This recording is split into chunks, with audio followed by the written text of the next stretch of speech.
Okay, sweet. Most of you are here because you're looking for a path or a plan or simply a new perspective because your next steps are uncertain in some way. For some of you who actually know what the next step is, it might look unstable or look really daunting. Maybe it's a really, really big step. And sometimes that can be discouraging. It can make you feel self-doubt. It can also make you feel afraid. A lot of you guys have talked about fear with me already. Afraid that that step is even the right step. Afraid that if you step, you might fall or fail. You might be afraid of what other people will think if you fail, of what your parents will think, your friends, and yourself. Now, I will bargain a bet that when you were young, somebody told you how smart you are and how talented you are and how funny you are and how clever you are and that they love your hair and that you can be anything you want when you grow up. It's likely that you heard these things. And now here you are, grown up, and it is time to be something. And I think that that's a little intimidating occasionally because you might be looking around thinking, what in the double hell is going on right now? This is not what I expected. This is not what I had planned. This was not the path that I thought I saw when I was a young one and looking up to what I wanted to be when I grew up. To that, I would tell you guys, first of all, samesies. Totally with you. I've been there and I occasionally am still there. I am a work in progress, but I really love to learn. And I've gotten very good at it over the course of my 15-year professional career. I have taken tools, techniques, tricks, and I put them in this big tool belt.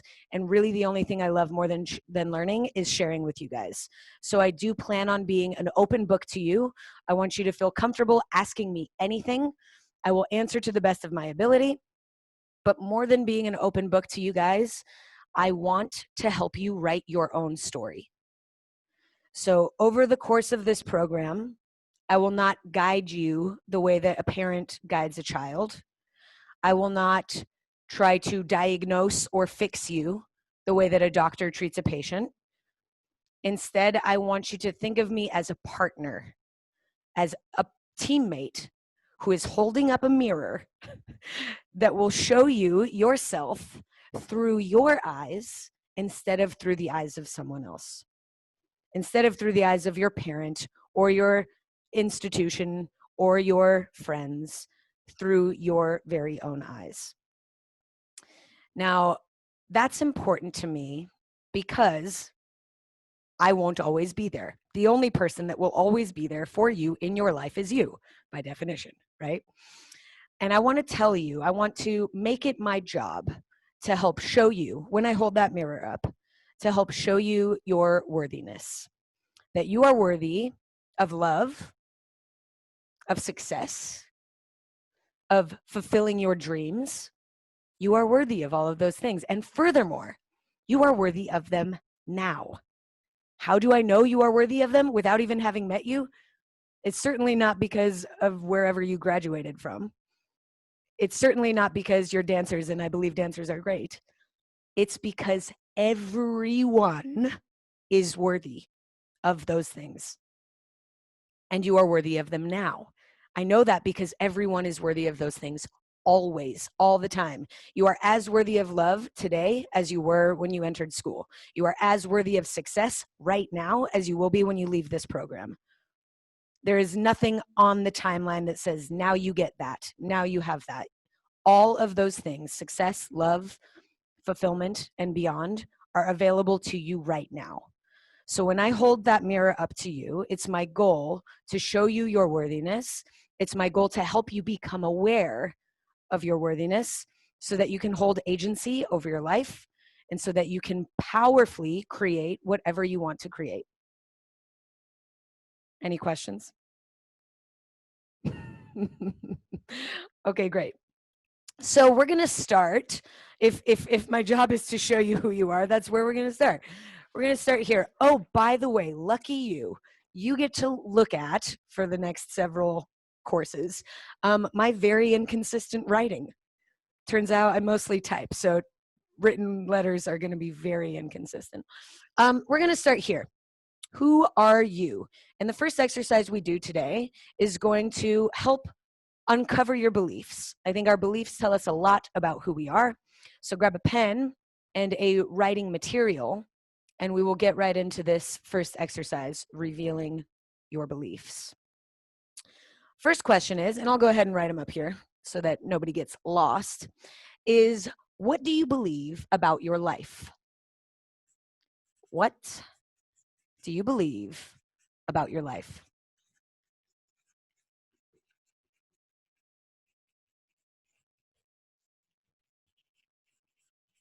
Do you believe that it's perfect? Do you believe that it's a struggle? Do you believe that there's a destiny? Do you believe you have control? What do you believe about your life?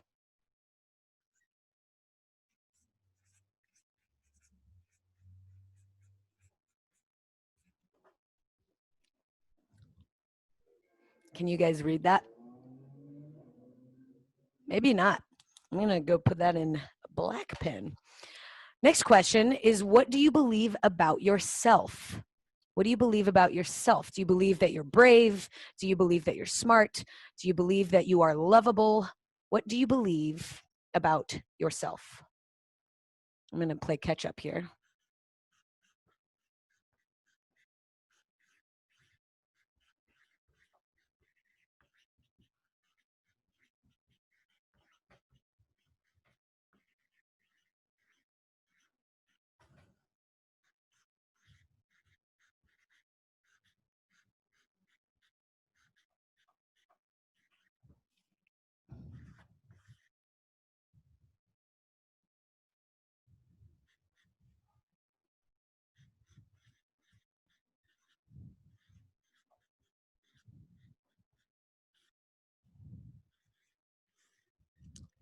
Are we good? Nice. Thanks for the floppy thumbs up. All right. Question number 3 is, what did you learn from your parents? What did your parents teach you? Did they teach you how to be good with money? Did they teach you how to guilt trip? Did they teach you how to clear your plate? What did your parents teach you?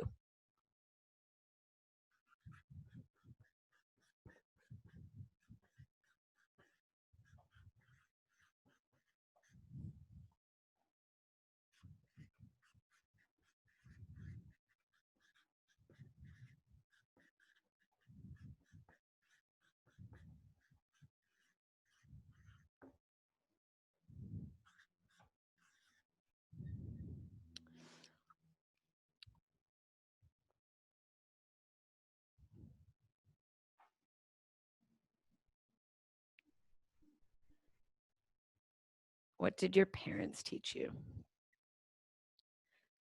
Man, want to see me cry? Just ask me what my mom taught me. It's like floodgates. Such an emotional button for me, talking about the folks. All right. Question number 4. What did school teach you? What has school taught you? Did it teach you how to cheat? Did it teach you how to socialize? Did it teach you how to fit in? Did it teach you how to stand out? What did school teach you?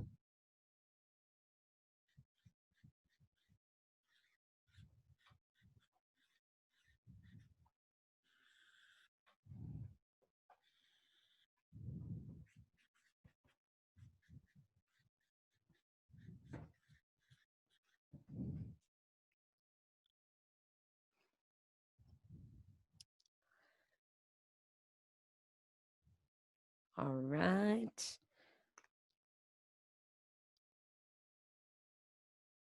I might squiggle this vintage easel a little bit closer to the, wait for it, it's gonna make a terrible sound. Oh, maybe not. Somebody's been working out. Look out, quarantine bod. All right, next question. What has dance taught you? Has it taught you how to use your voice? Has it taught you how to shut up and listen? Has it taught you to love your body? Has it taught you to hate your body? What has dance taught you?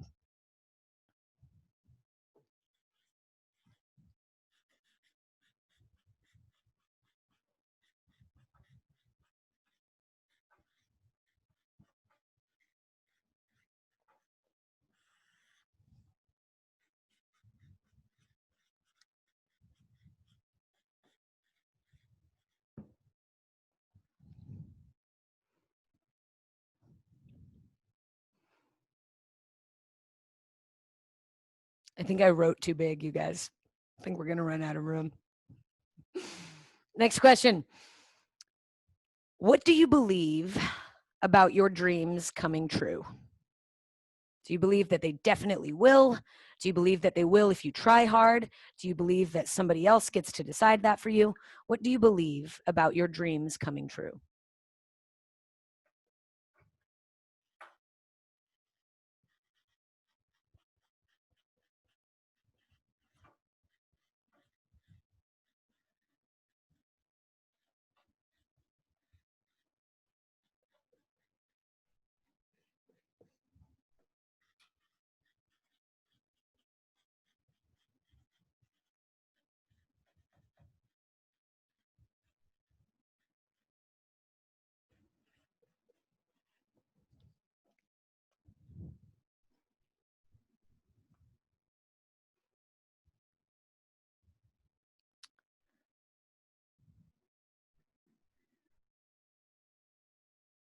Looks like we're still going.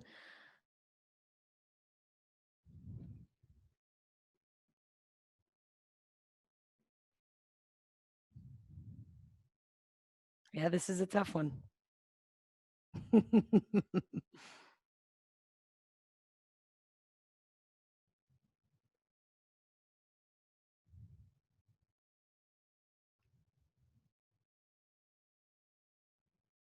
All right.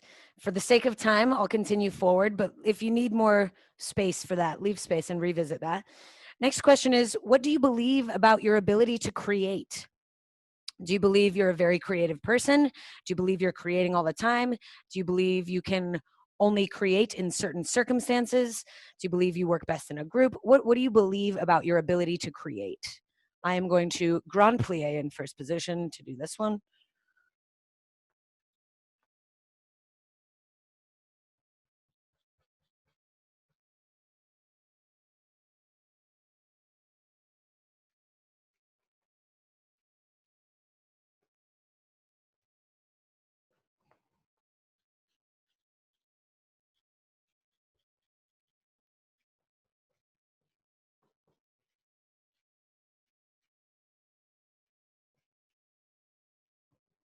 What do you believe about your ability to create? Oh yeah, I definitely wrote too big. Now we know.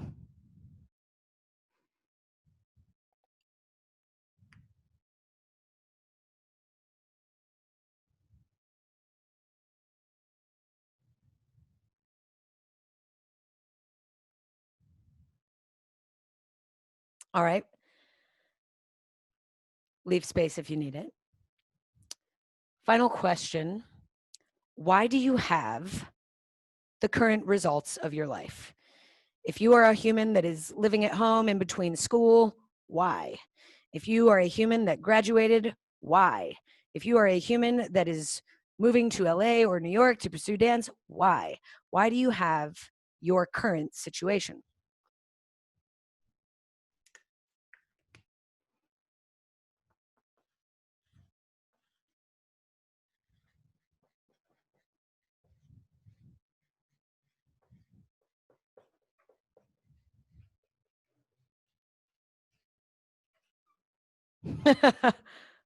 Oh, so small. I'll get better at this. Navigating space on a two-dimensional surface is way different than navigating three-dimensional space, right?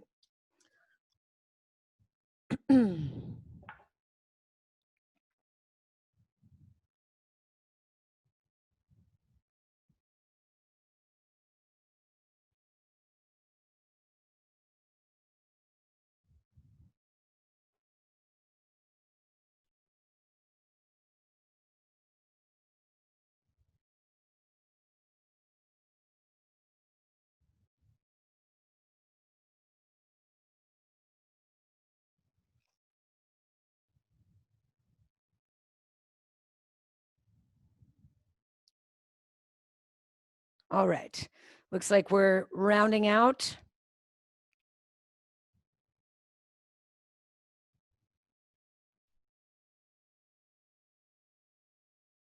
Killer.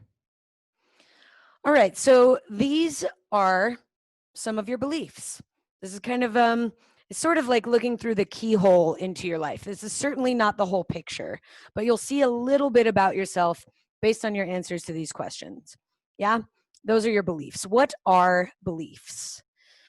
I like to explain beliefs as thoughts, right? Just sentences in your head that you have thought for so long, or that you've thought so frequently, and you think so deeply that you believe them to be true.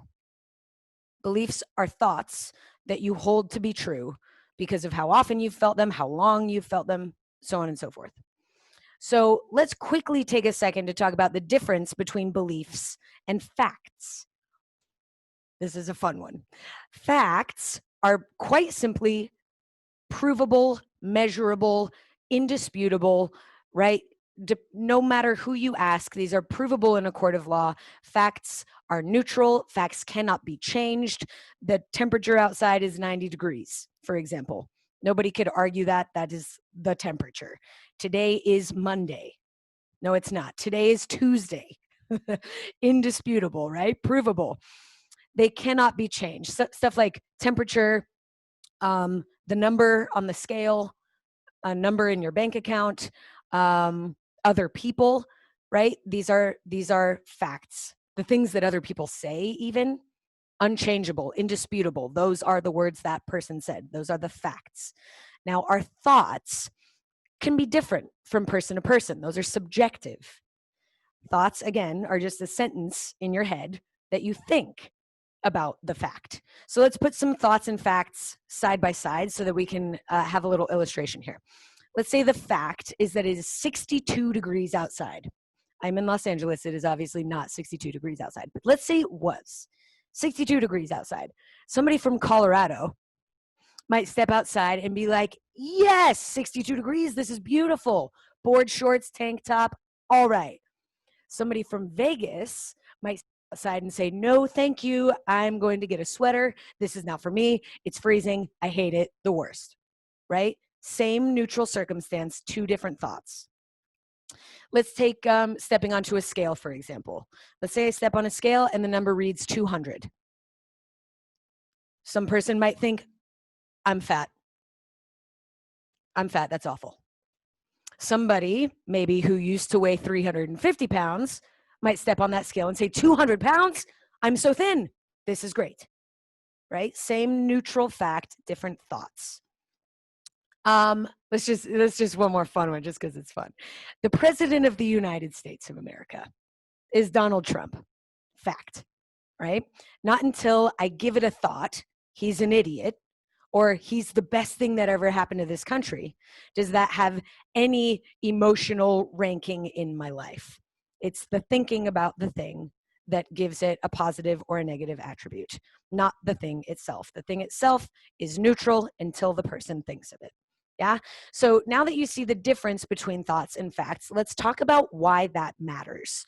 Today, I'm going to teach you guys possibly the most useful tool that I have acquired over the last 5 years of my life.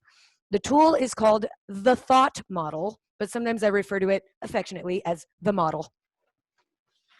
The model looks like this, CTFAR. We'll talk about it.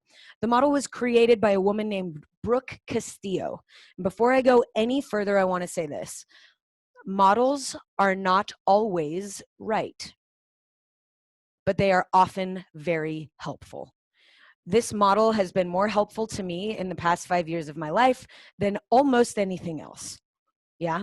So I want to talk this through and help you use it today because I'm sure you'll have a lot of questions about it, and I'll be using it a lot in our coaching sessions and in all of the workshop classes. So this is essential learning here.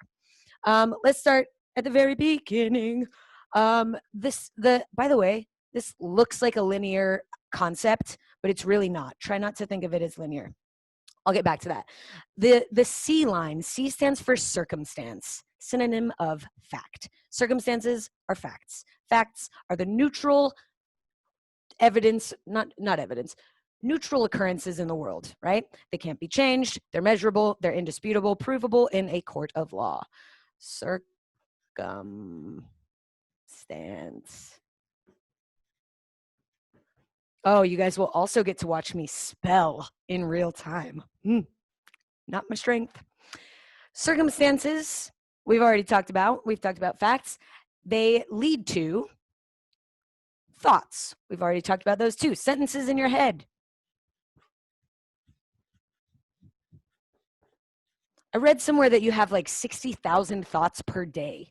That's insane. Most of them you don't even know are happening. They happen so quickly.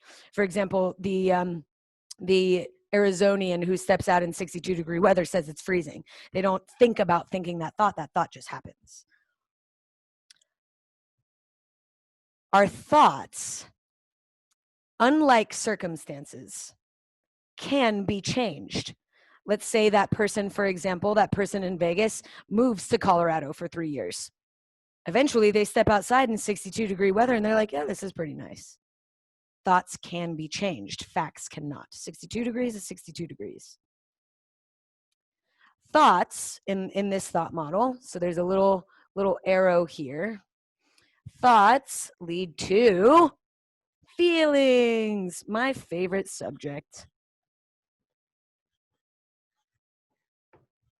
Yay! Thoughts lead to feelings. Feelings are quite literally the sensations in your body. Yeah, the vibrations, if you will, in your body. Happy, sad, proud, embarrassed, ashamed, motivated, inspired, uncertain, self-doubting. I actually have a list that I will be sending you guys, my feelings list. Thank you, Riley Higgins, for the assist on the feelings list. It's tremendous. The feelings are very, very, very important to the thought model because they lead to the A line, which is your actions. Or occasionally inaction. Actions and inactions are your actual behavior, the physical doings of, or not doings of your life. Yeah? For example, I feel thirsty. I reach for my glass of water and take a drink. Or I feel inspired, so I get off the couch and I make up a combo. Or I feel self-doubt, so I stay on the couch and I scroll through Instagram looking for a dopamine hit or some sort of approval from someone that will make me feel good. Copy that? So far, our circumstances, the neutral facts of the world, lead to our thoughts. We have thoughts about these things. Our thoughts lead to feeling a certain way about those things. Our feelings lead us to taking action or not taking action. And that is wildly important because actions are basically lead to our experience of the world. Those are our results.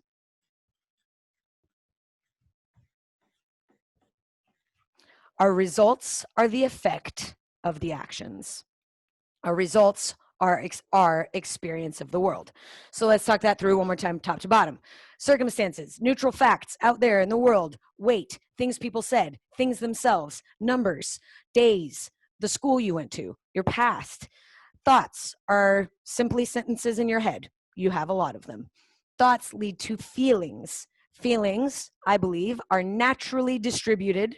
We will have 50-50 positive and negative feelings, the full spectrum, especially in here. I like to encourage feeling all the feels. Our feelings lead to actions or inactions, and those actions and inactions are what create the results of our life.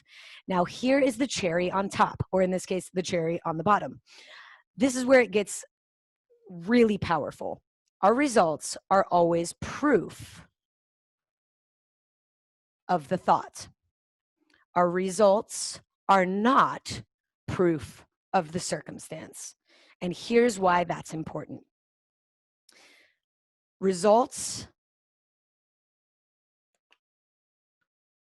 are your life, and you determine it. The reason it's important to distinguish circumstances from thoughts is that the T's create your R's, not your C's. Shall we take an application practice? Let's talk this through in real life. Let's say, yeah, black is really the answer. This is what we're working with today.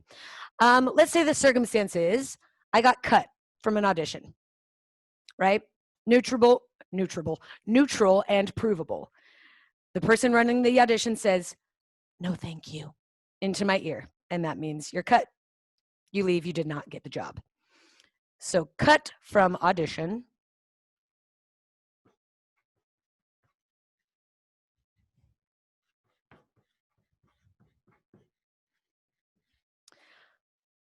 That might lead to feeling, or sorry, before I jump to feeling, that might lead to the thought, ugh, I can't even get a job.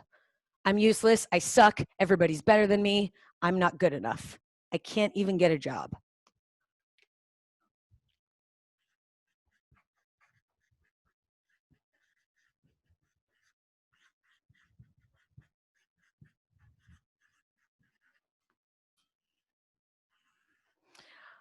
Thinking I can't even get a job makes me feel worthless. And when I feel worthless, let me tell you what I do. I eat, I overeat, I overdrink, I overscroll. Sometimes I shop. I tell you what, sorry, back up. I feel, when I think this thought, I can't even get a job, I feel worthless.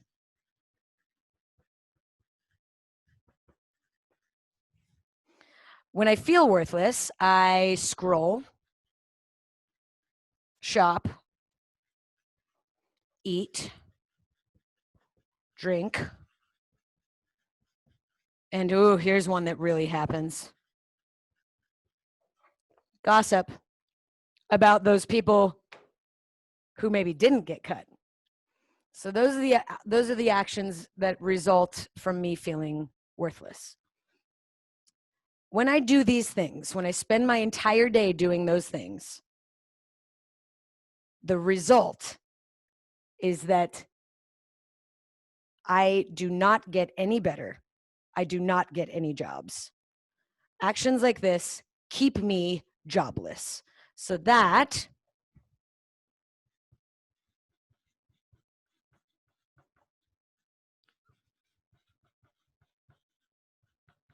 don't get better, don't get jobs.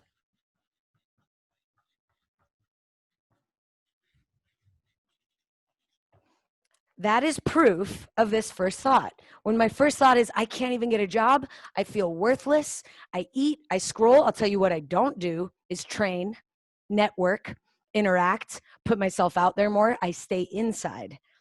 And I do not get better and I do not get more jobs as a result of thinking that thought. Now, that is what I would call an unintentional model. That happened without me choosing this thought. I didn't think about doing that. I didn't take ownership of that. I thought that this getting cut is what made me feel this. But actually, thinking this is what made me feel this. Let's take the same circumstance. That's a this thing, by the way. Same circumstance, cut from audition. What if instead I chose to think, that wasn't my job? That wasn't my job at all. My job is to get better. That simply just wasn't my job. That wasn't my job. When I think that wasn't my job is to get better, I feel motivated. Genuinely thinking like, that wasn't for me, my job is to get better. That motivates me. When I feel motivated.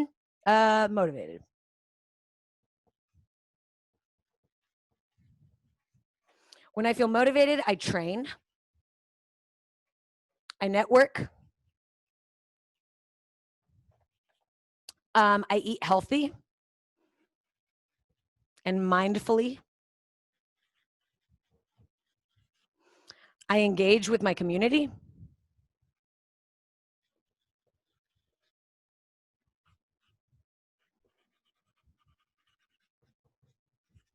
Good luck reading that word. That's community.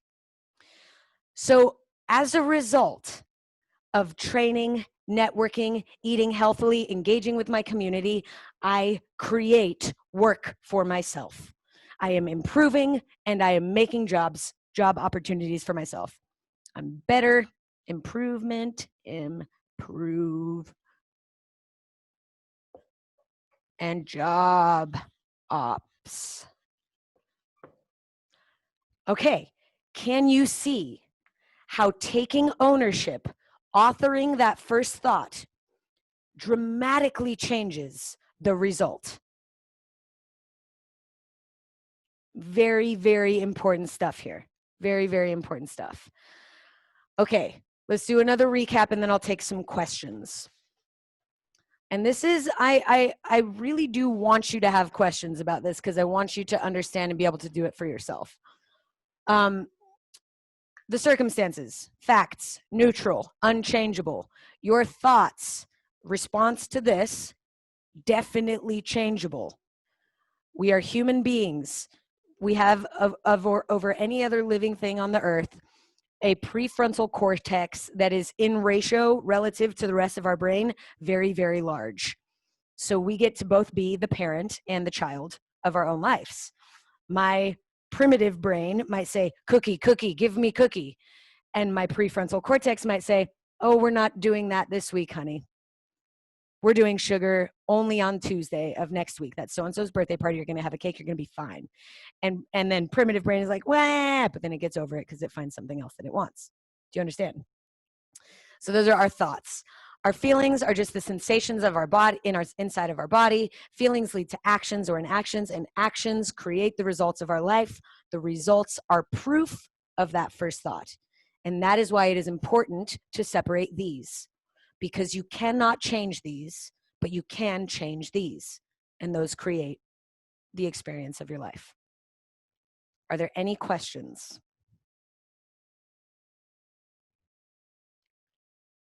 Awesome. That's great. Well, this is the first time I've taught this model. So if I've taught it in a way that renders no questions, I either did a really good job or a really terrible job, and you guys don't even know how to ask questions. We're feeling good. Okay, great. Let's see. How are we doing on time? Oh my goodness. Time to move on. So now we know the importance of authoring your thoughts. We know the importance of taking responsibility for your thoughts. Now I want to talk about taking responsibility for your work. One of your ongoing assignments during this program is going to be to take on a daily creative challenge. It's kind of hard to know where to begin. In 2014, I promised myself that I would make an Instagram video every single day for 365 consecutive days. I wound up going for over 420 because this project gave my life more value than dancing for Justin Timberlake, which was my day job at the time. There were days when I was genuinely more excited about my 15-second nugget than dancing on stage with the biggest pop star of our generation, arguably, that's a thought. And this project gave me exactly what I hope to give you guys through this program: awareness of myself, my beliefs, my values, agency, the power to create, and the answering to myself, the knowing, the deep, deep knowing that I am worthy of saying something, of sharing something, of making something. And as a person who grew up through systems, possibly like the systems you grew up in, where I looked very much to other people to tell me what to do and when and whether or not it was good or bad, a project like this was absolutely life-changing. That is why I am asking that you guys all, starting today or in the next week, take on a daily creative challenge that you will maintain for the duration of this program and possibly beyond. You guys get to decide that for yourself. So you get to decide the terms of how long. You get to decide the terms of what. Now, I'm not by any means suggesting that you guys make a daily Instagram video. That might not be the right challenge for you. The reason why I decided on that challenge is kind of, it's a longer story for possibly another time. But if you'd like to know more, and actually in your homework after this workshop will be to listen to episode 1 and episode 2, if you're feeling very saucy, of my podcast, Words That Move Me. That's when I talk about doing daily. I talk about the instance, the human, and the moment that sparked my daily creative challenge. And I talk a little bit more about the thoughts and feelings that really set me up to accomplish my goals.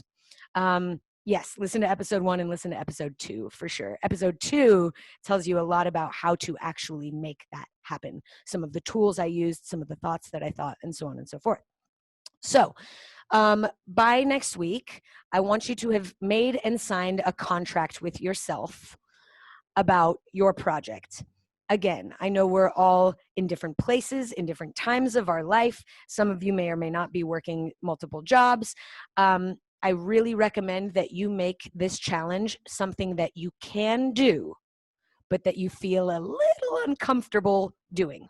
So it's just barely outside of the realm of comfort, but not outside the realm of possibility. Be realistic with yourself. In other words, you probably won't create a full-length work every single day for the next 12 weeks, but you might create an 8 count.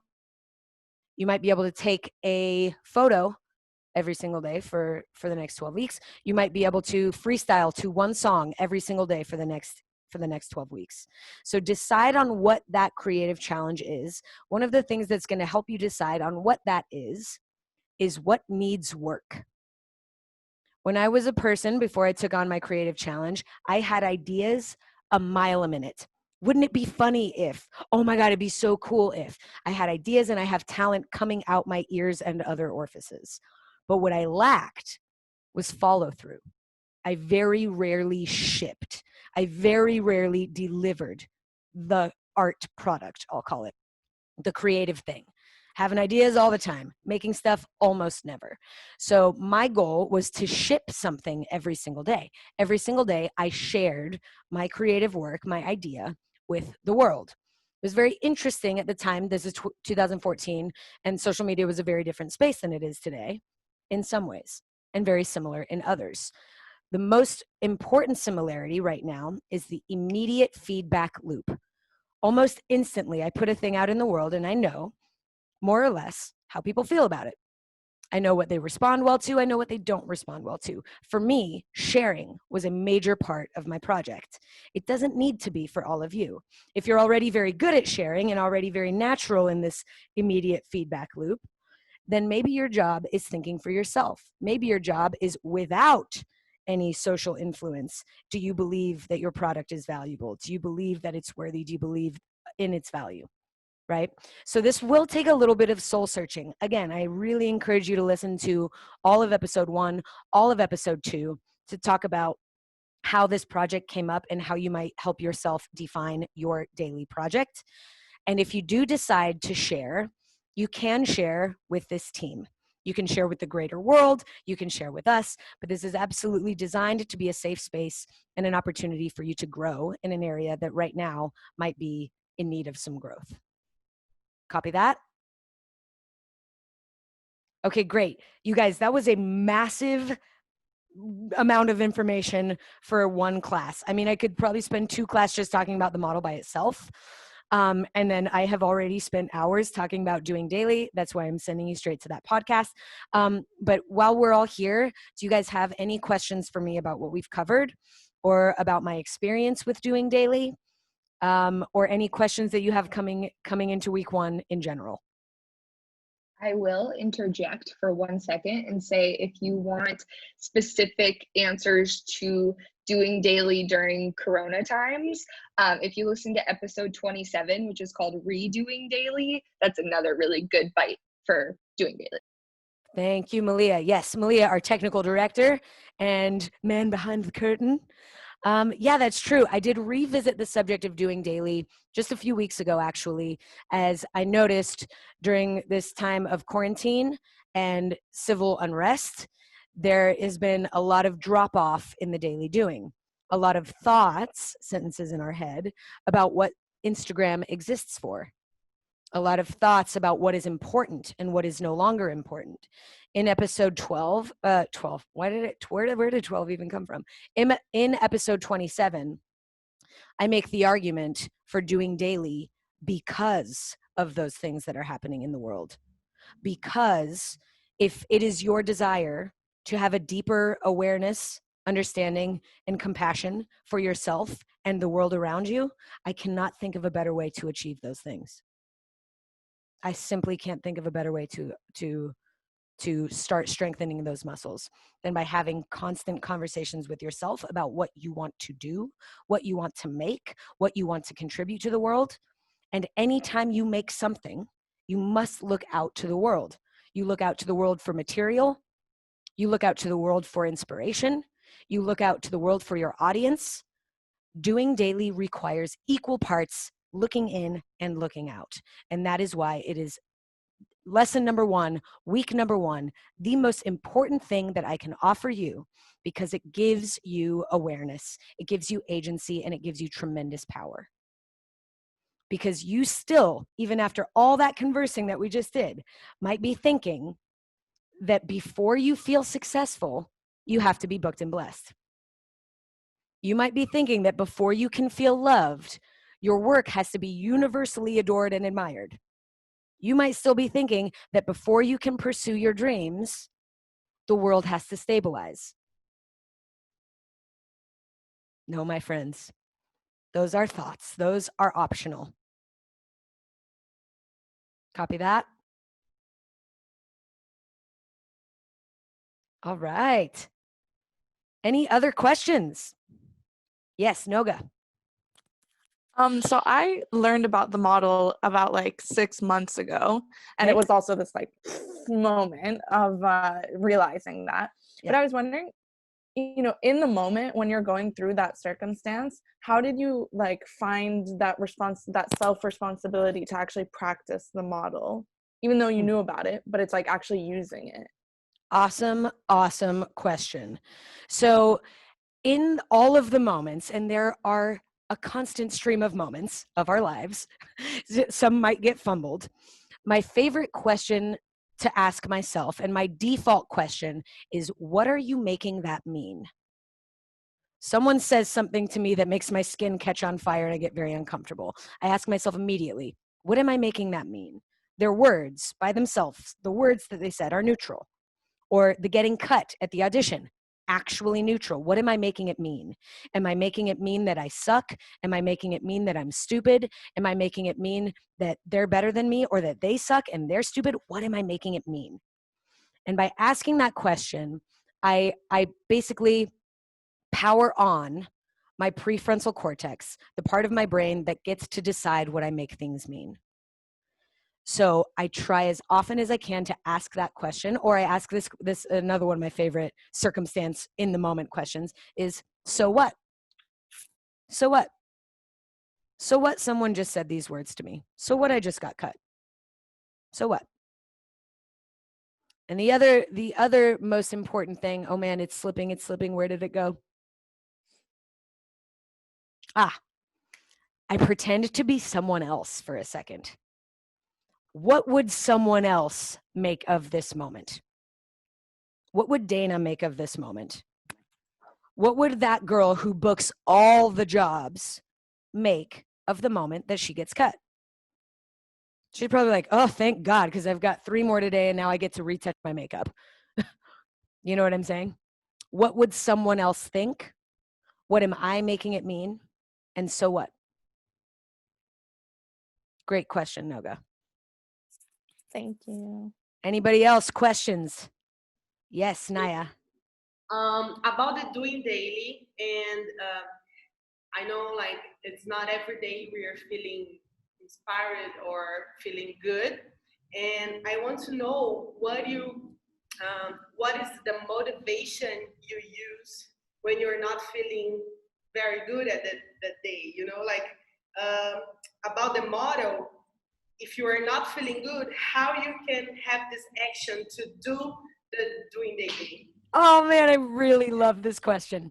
So it is not necessarily true that only positive feelings lead to positive action, right? Inspiration is not the only feeling that leads to action.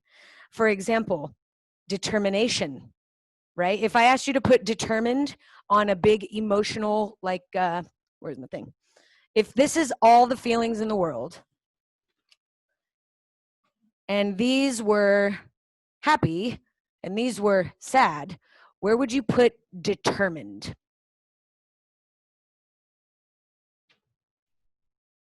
You'd put it here? Okay. What about obligated? I'm obligated. What about committed? Depends, right? Or maybe somewhere right here, right in the middle, right? My point is that you take action not just from here. And a lot of times, really important action comes from over here. I look out at the world and I am discontent. I am very unhappy at the state of the world. And that itself can take me into a place of action. So the answer to your question, Naya, which is a really good question, when I don't feel like making, I feel very deeply whatever it is that I'm feeling, process that, and turn the result of that into the work. And I really, truly am about, especially lately, and we will talk about feelings in another workshop, but I am really about life over here right now, because I believe that you cannot fully experience this without that stuff. Furthermore, if you try to avoid this with by like sneaking out over here, we'll talk about this, but this is like ignoring all of these things, you are also taking yourself far away from all of these things. A little teaser to our work on feelings. All right, you guys, that is all I have for you today. I am thrilled for you. I am so excited to be here. Oh, what's wrong? I got the had a question. I got the do not go. Oh, who has a question? Know if Max still has a question. Max, let's hear it. What's up? So this is building a little bit off what Noga said, because looking in hindsight at all of the examples you're giving at differentiating between circumstances and thoughts, it's really easy from an outside perspective. How do you come at it from this like in the moment internal perspective when you live in your own brain, so your thoughts, while they may not be facts, they are definitely truth? Max, this is the jam. I love this question. Max, would you care to offer me a thought that you, an example thought that's hard for you?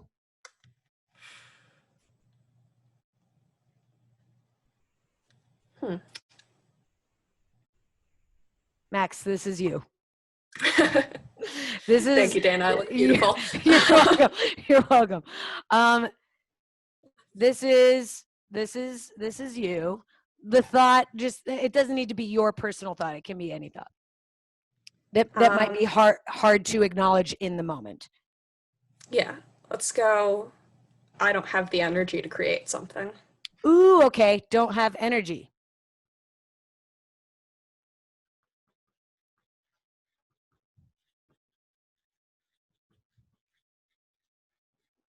This person doesn't have energy. This person is the dream you, Max. So this person does have energy. Are you guys seeing my really inconsistent writing? Sometimes it's all caps, sometimes it's lowercase, sometimes it's cursive. So what we're looking at here is a disparity.